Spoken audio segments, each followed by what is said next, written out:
Welcome to A Fork in Time, the alternate history podcast.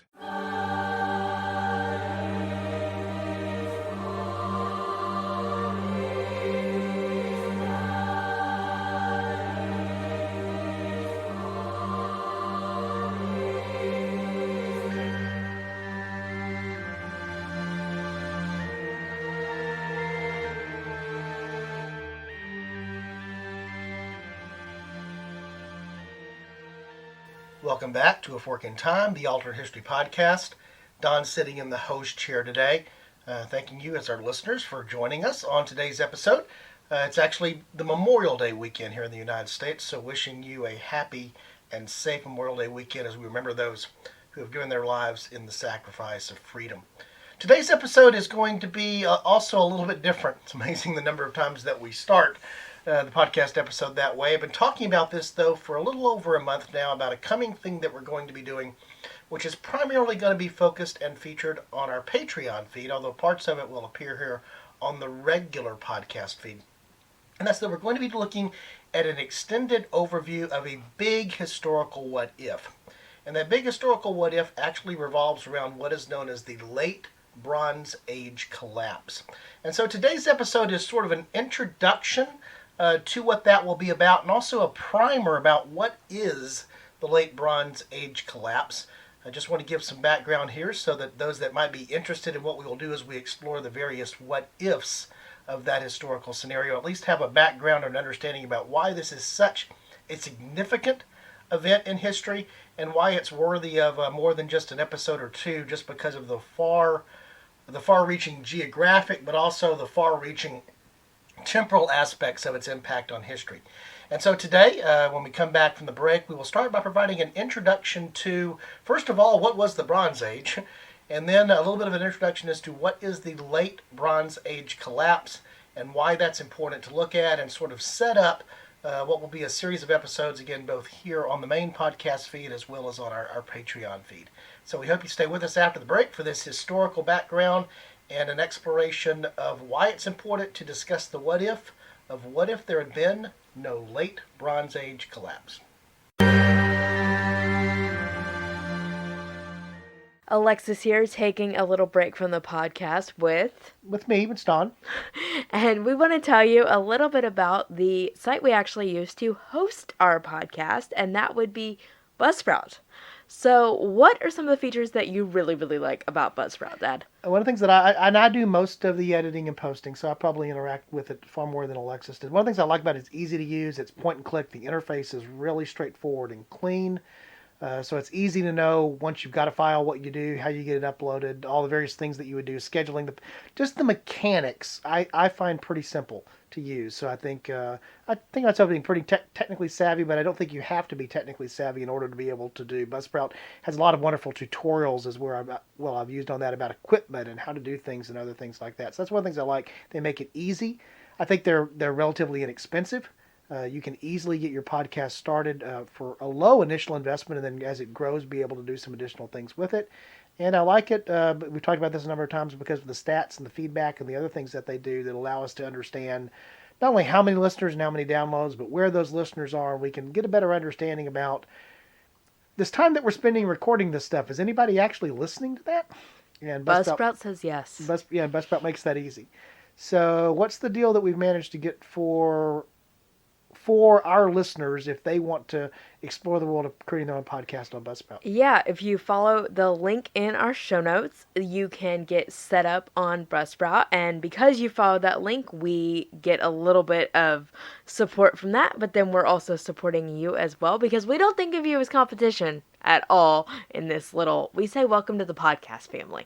So if you are interested in starting your own podcast, but we think Buzzsprout is a great place to start, so follow that link in the show notes, and they will walk you through setting up the process. Like Dad said, it was a super easy setup, tons of tutorials and tons of step-by-step instructions as we got started, because we didn't know really a lot when we got the podcast started, so Buzzsprout was a big help for us.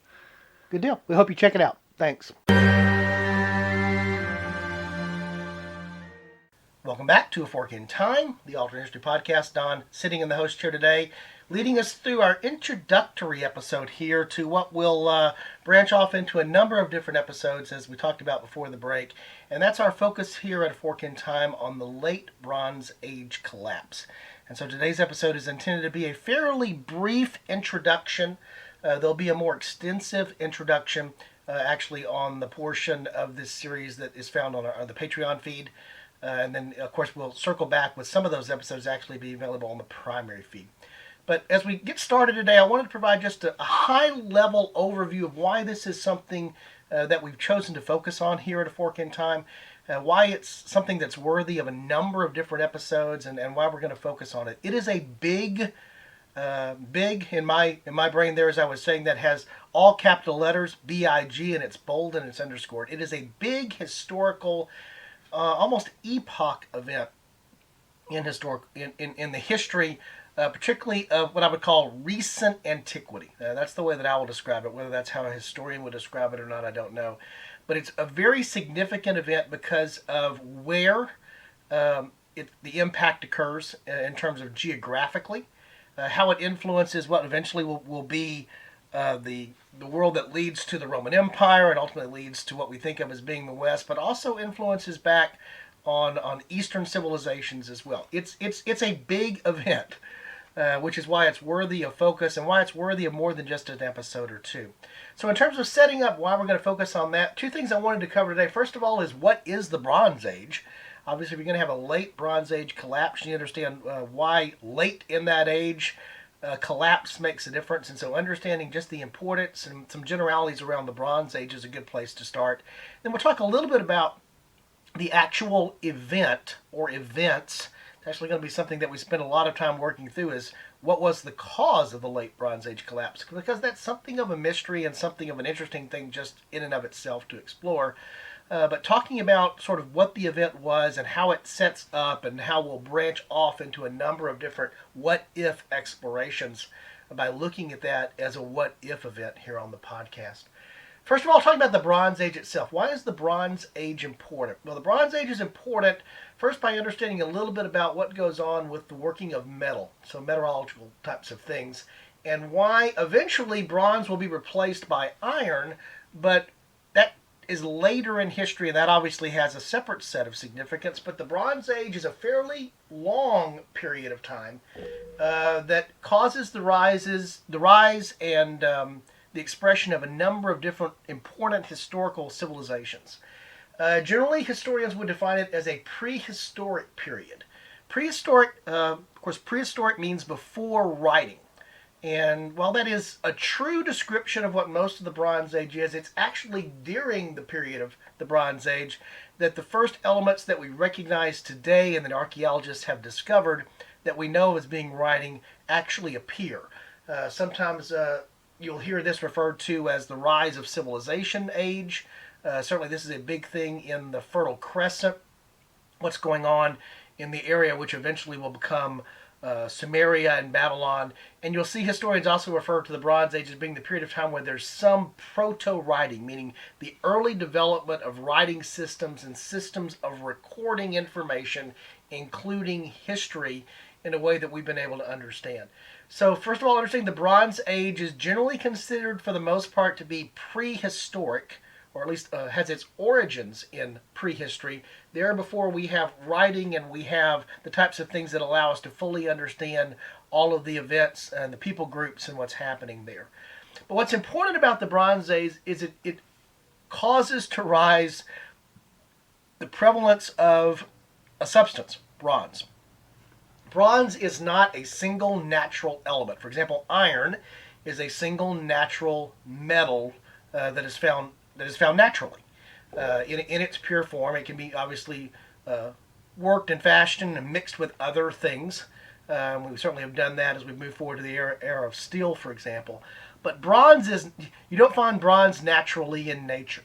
In fact, bronze is comprised and composed of actually combining metals together. And the primary component that is part of bronze is copper. And copper has a much lower melting point than iron does. While iron is found fairly prevalently and naturally in large amounts in nature, meteorites and other things like that. It is not easily worked. In fact, the melting point, or the point at which you can actually fashion iron, is approximately 2,800 degrees Fahrenheit, or almost 1,600 degrees Celsius. And so it requires being able to produce a tremendous amount of heat and the type of fire that for most of human history has not been able to be produced. And so the ability to fashion and work iron was limited by the fact that you could not produce fires hot enough to be able to do things with it. However, bronze is a slightly different thing, and it can be produced by smelting copper, copper being its primary component, along with other metals, the primary other metal being that of tin.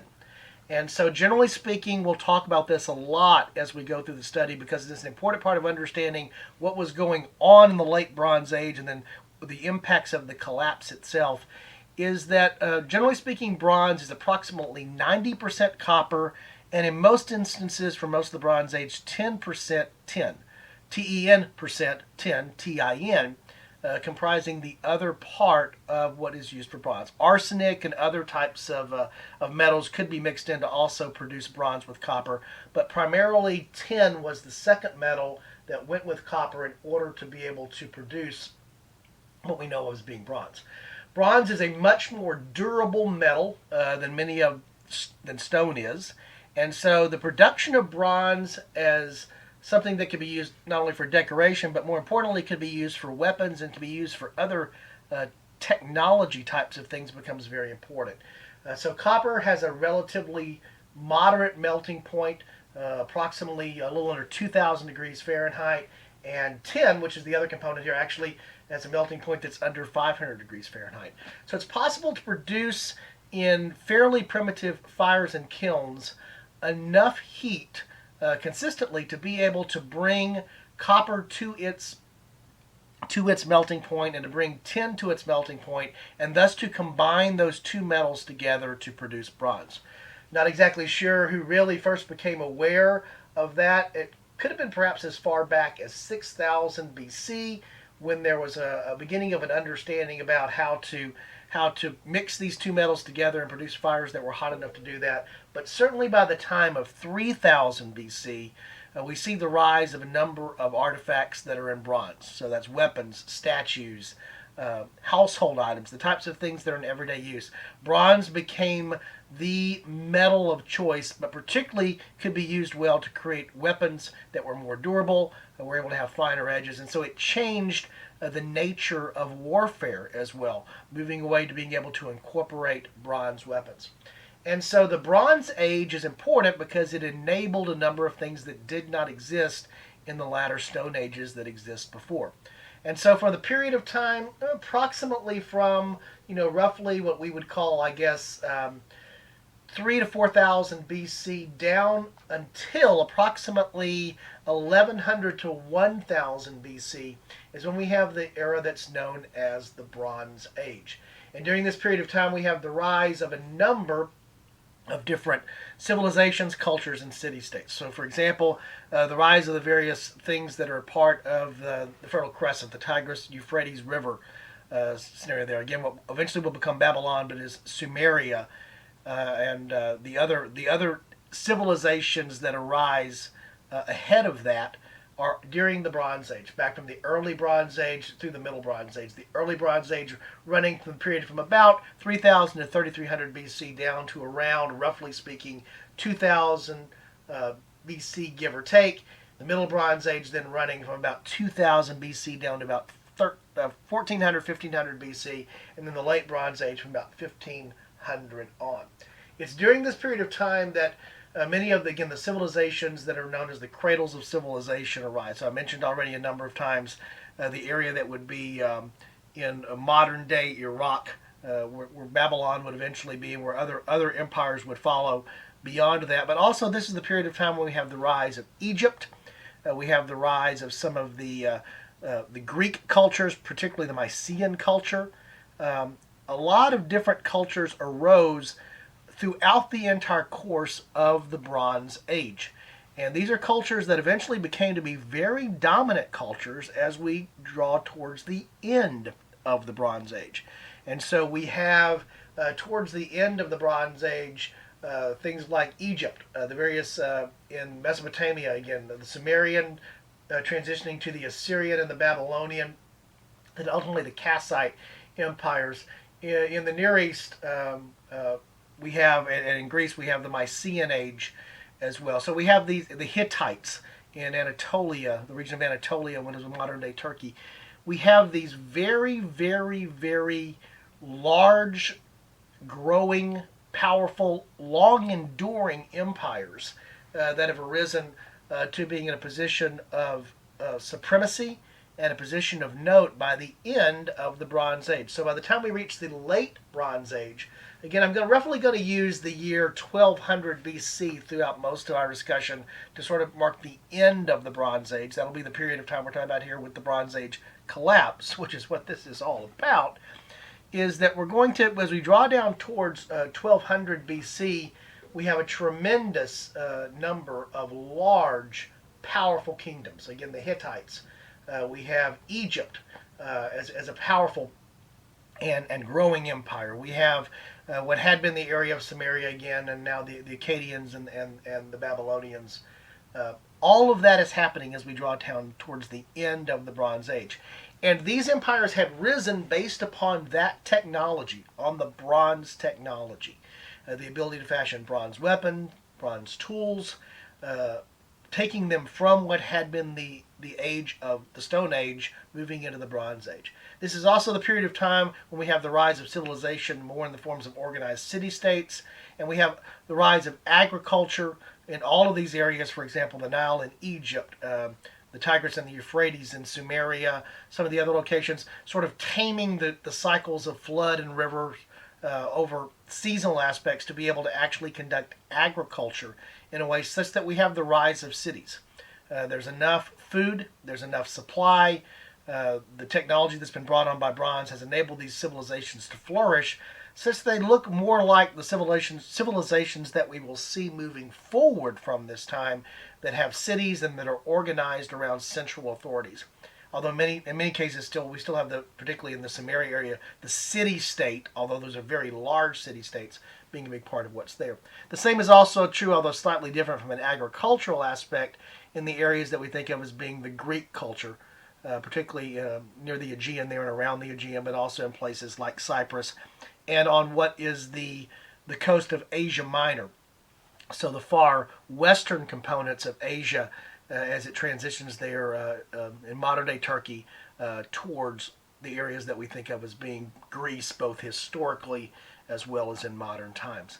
And so the setup for the late Bronze Age collapse are these empires, and we will spend a good amount of time over the various episodes that we explore here talking about those empires and their fall, because it's the what-ifs of what if those empires had succeeded and had not fallen that have the big impact on history moving forward. So a lot of what we will spend time in the various episodes as we explore the late Bronze Age collapse are looking at the impacts of the ends of these empires, and of course the what-ifs then of what rose in their place. And that's why this event is so critical, because it's a watershed event that occurs over about a 200-year span of time that alters the map of much of what we think of as being the world that we focus so much of our study of history on. And it's also the event that brings things to an end but allows other things to rise. And so again, these epoch type events in history are important because of what they end, but the end of something permits space for the beginning of something else. And we'll be constantly exploring that as we go through this. So that's a little bit of the background on what is the Bronze Age. Let's focus a little bit now on what is the late Bronze Age collapse. And first of all, it's important to understand that collapse is an important and effective term, because what collapses here are these cultures. And they collapse in ways that are striking, that are phenomenal. And they collapse in ways that historians and archaeologists are still trying to get a good, solid understanding of. Some of these cultures do survive. Some of these nation states and empires do survive. A good example of that would be Egypt. But Egypt before the late Bronze Age collapse and Egypt after the late Bronze Age collapse are very different. So even for those civilizations that survive this collapse, this major catastrophic event, they are altered in ways that are significant and important. Egypt probably being the best example of that. It might be argued that some of the Greek elements of Greek culture and Greek civilization also do that, but Egypt is probably going to be our poster child for even what happens with those civilizations that survived the collapse. But what does definitely happen beginning sometime, roughly the half century again, between approximately 1200 BC and 1150 BC, is we have a widespread collapse of these cultures. And that the collapse is both political, but it also appears to be a large social collapse as well. So we see conflict, we see wars, we see civil wars, we see uprisings. We see what definitely appears to be disruptions in what had grown to be a global trade network at that point. We'll talk a little bit about that in the second introduction that we do for this, about how the need for copper and tin to be combined together for bronze had created a trade network that historians and archaeologists are really only now grasping in terms of its scope and its size. Who was trading with whom, and how far artifacts and materials were being traded across the world within the last century, we've come to understand is much, much more profound than was previously thought. And so what comes to an end is not only the collapse of these individual empires and these individual city-states and these individual positions of political authority and the social situations that collapse with them, but there's also a collapse of trade. There's a collapse, appears to be certainly incidents of drought and other situations where there's starvation and there's famine, and so there's an ecological upheaval that goes along with this. And understanding the relationship between this ecological upheaval and potentially how that played upon and how that played a role in the political social upheaval is going to be something that we will explore as well. Is there a single cause to the late Bronze Age collapse? Historians disagree about this. It most likely is, like so many things in history, it's a series of things, and sometimes it's a series of things that happen in a timing or at the same time in such a way that it has tremendous impact. But the end result is from the period from about 1200 BC moving forward over the next century, is that with the exception of Egypt, which comes out of the backside of this much weakened and much different than it was before, all of these major empires and city-states that I've talked about have collapsed. And as a result, the entire map of much of the known world, when we're talking around what we think of as being southeastern Europe, around North Africa, around the Near East, Middle East, is changed. That is what happens during the late Bronze Age collapse. And because of that change, what happens after that is forever altered. And that's where we will focus our various what-if trajectories as we move forward. So, hope you found the primer today, the background, a little bit helpful in terms of grasping and understanding why we want to pursue this. And again, we're going to do deeper dives into each one of these areas, which will allow us to go back and look at a little bit of the history. Some of what I've glossed over today will certainly go into much deeper detail. And by the way, these episodes will include a number of different co-hosts and guests, so it won't just be a Don monologue moving forward on each one of these things. And we'll explore the implications in the near term during this period of time. So now we're talking about the first millennia BC, but we'll also see how that plays down. And in many instances, these historical what-ifs play very far down, all the way down to modern age. That's why this event is worthy of sort of getting special consideration here in our genre of alternate history. So we hope that you join us for that. We hope that you participate with that.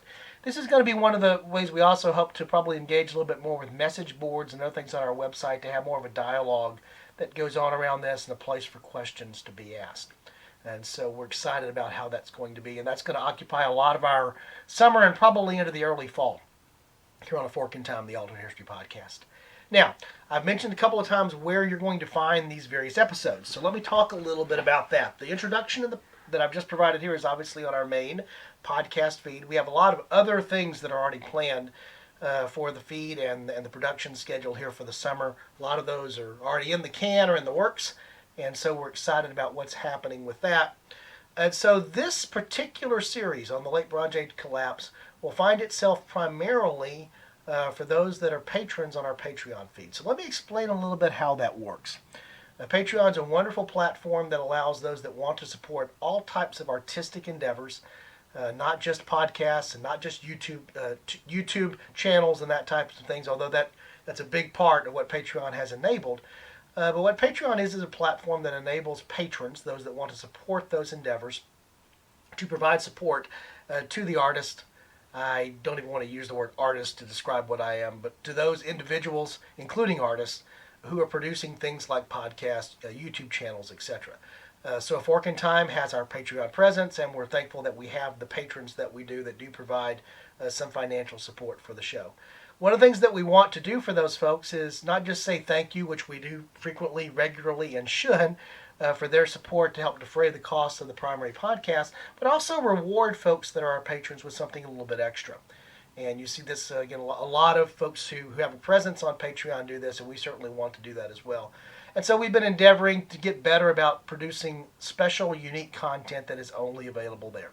So let me explain what that's about. It's not that I don't want this content to be part of the primary feed for Fork in Time. And that's why you'll see some of the discussions here, particularly some of the higher level, broader discussions, will probably find their way here to the main feed, the main episodes that we produce each week on A Fork in Time. So you'll see parts of this on the main feed. But over on Patreon, for those that are subscribers, you have the ability to get access to a special feed where we put those special episodes. So just like you have the feed that feeds your podcatcher to hear me talking to you now, a separate feed will allow you to have access to that exclusive content.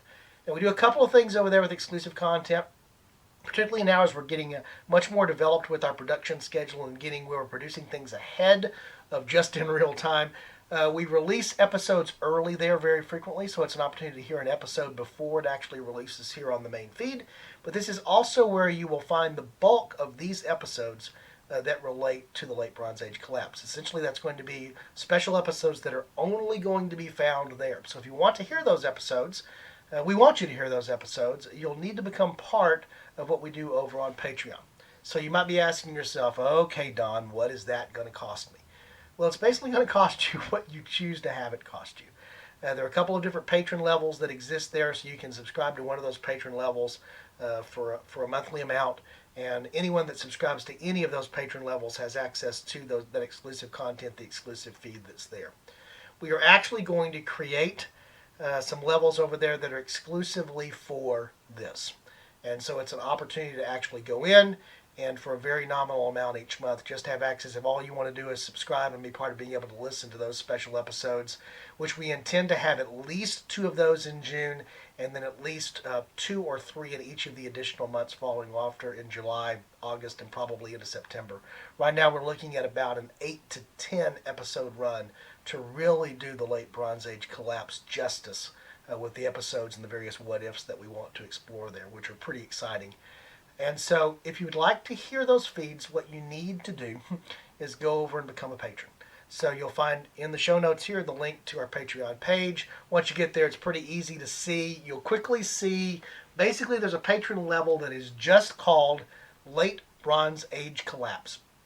And so when you get there, you can sign up just for that patron level. And what you should know about if you sign up for that particular patron level is that at the end of the Late Bronze Age Collapse series, we will automatically end those monthly subscriptions for patrons that choose that particular level. So I want to make it very clear that if you choose that particular level of patronage on Patreon, we're going to recognize that as being unique, and we will proactively at the end of that period, we will deactivate those patron links. Now, of course, if you want to continue to support the show as a patron beyond that, you can come back and then subscribe to one of the normal patron levels that exist there on Patreon. Or if you want to go ahead and be able to receive the Late Bronze Age Collapse series and know that when it's over you'll continue to receive the exclusive things that we do there on Patreon, you should go ahead and subscribe to one of the other patron levels. I hope I've explained that in a way that makes sense. So if the only reason you're coming over to Patreon, the only reason you're becoming a patron is to be able to hear the Late Bronze Age Collapse series, And when that's over, you want to stop anything that's a financial commitment to us. And by the way, you can stop those financial commitments at any time, I should say that. Then you would choose that, because we will automatically end those commitments at the end of the late Bronze Age collapse. If you choose any of our other patron levels, you're going to get included in what's there in the late Bronze Age collapse. And we would certainly welcome you to join those things. And we appreciate any support that you provide the podcast on an ongoing basis. It helps to defray the cost, helps to offset some of what it takes to bring the podcast to you, and it's appreciated. Again, as Alexis and I have said a number of times, this podcast endeavor was never intended to be a money-making venture, but there are costs associated with keeping it going, and the ways that our patrons have helped with that are greatly appreciated. So I invite you to look in the show note links to get over to the Patreon page, or go to our website at www.aforkintimepodcast.com in order to see what's going on there. I can't sort of close out a show or do anything else right now without also mentioning the other exciting thing that we're still excited about for June, and that's the launch of our new second podcast, and that's The Room Where It Happened. A lot of things that are going on now to get that ready, so we're real excited about that, and the first episodes are due for late June. They are on a monthly release schedule. And so if you still are interested in being part of The Room Where It Happened, again, on our website, also a link in the show notes here, a way to link over to how to join our team. That's also true if you want to become part of the regular team at A Fork in Time.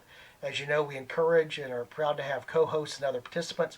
There's other roles as well, behind-the-scene roles. Some of them are technical and other types of things there. So if you're interested in becoming more integrated and a part of the podcast, we would certainly welcome you going to the website and click the link there for Join Our Team and give us some information about you. We can be in touch and figure out how you can do that.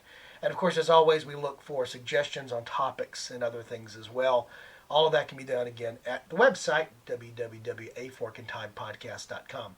The Room Where It Happened sits as a sub-part of that website now. It's not its own separate website. And so you can also find out everything you want to know about The Room Where It Happened at that same website for Fork in Time. So once again, appreciate you joining me today here on this sort of introductory episode to the exciting new thing that we're going to be doing around the late Bronze Age collapse. Hope that you're part of that. Hope that you're an interactive feedback part of that. And we look forward to doing it. And I'm going to close out here by myself, but saying the same thing that we normally say even when I'm with the other hosts and folks that make the podcast possible. Our suggestion is, if you happen upon that fork in time, we think it's a good idea just to take it. Thanks, guys.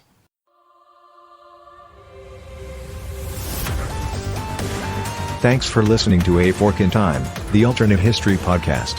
Learn more and provide feedback by visiting our website at www.aforkintimepodcast.com. Connect to us on Facebook at facebook.com/aforkintime, or follow us on Twitter at AFIT Podcast. If you want to support the show financially, visit our Patreon page at patreon.com/aforkintime. We hope you will join us next time.